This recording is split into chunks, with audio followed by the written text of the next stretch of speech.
Want to crochet a good crochet bow in just 5 minutes? I broke down every single step for absolute beginners. To start, let's make a simple slip knot.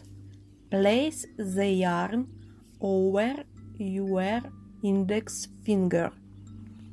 Hold your hook and slide it right under the yarn on your finger.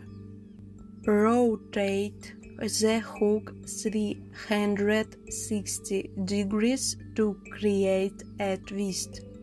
Hold the base with your fingers so it doesn't unravel. Tension the yarn with your finger. Catch the yarn from below and pull it right through the loop.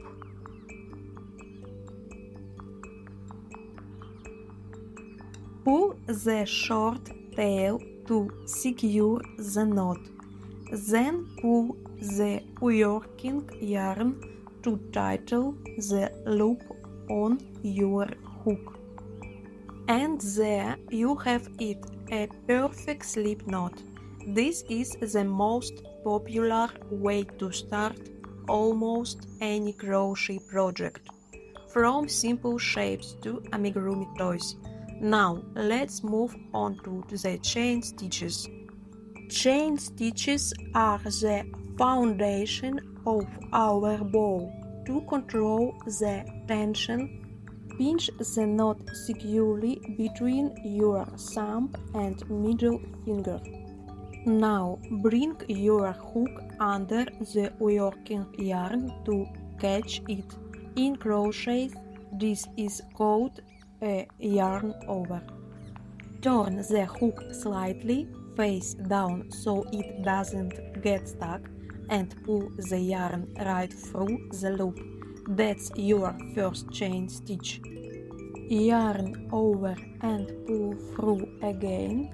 A quick tip: as your chain grows, move your fingers up to hold the work right under the hook.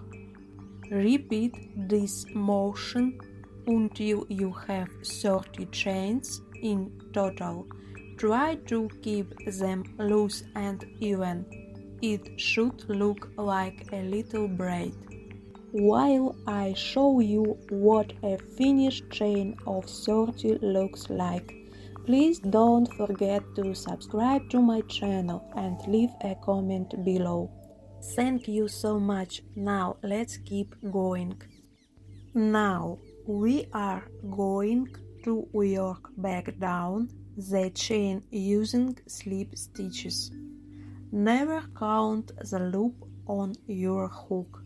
Skip the first chain and look at the second one. Insert your hook right into the center of that second V shape, catching just the top loop.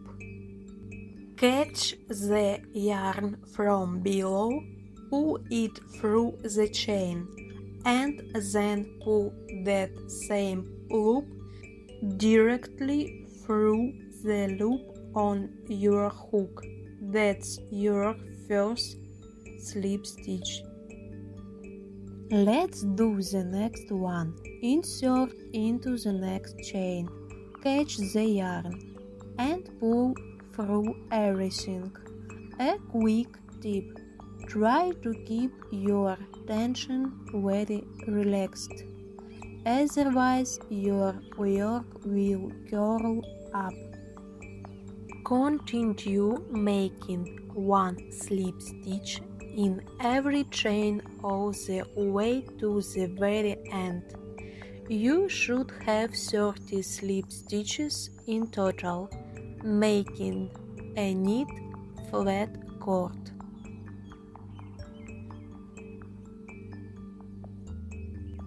When you finish your last stitch, grab your scissors and cut the yarn. Make sure to leave a long tail. Now pull your hook straight up to bring the yarn completely through the loop. Give it a gentle tug to lock it. Bring the two ends together and tie the starting tail and the finishing tail into a simple knot just to hold them in place. Next, thread the long tail onto a yarn needle and carefully sew the edges of the strip together to create a neat, seamless circle.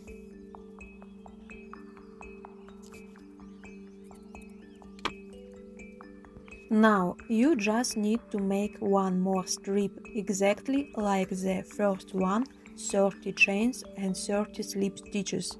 But this time we won't sew it into a circle, it stays straight.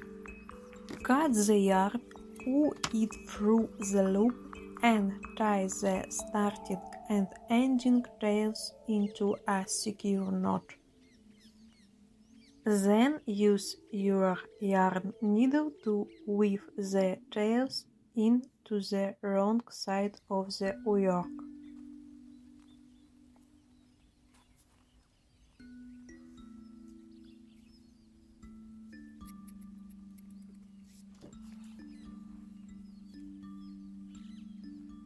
Cut a separate piece of yarn, about 20 to 30 centimeters long, which we will use to wrap the center. Now take your sewn ring and pinch the center to create a bow shape with two loops on the sides. Take your straight strip and place it right behind the center of your bow. Leave a small tail at the beginning, wrap the yarn tightly around the center a few times, and then tie the starting tail and the ending tail together in a secure knot on the back. Finally, trim off any extra yarn. And your good crochet bow is completely finished. Thank you so much for watching and happy crocheting!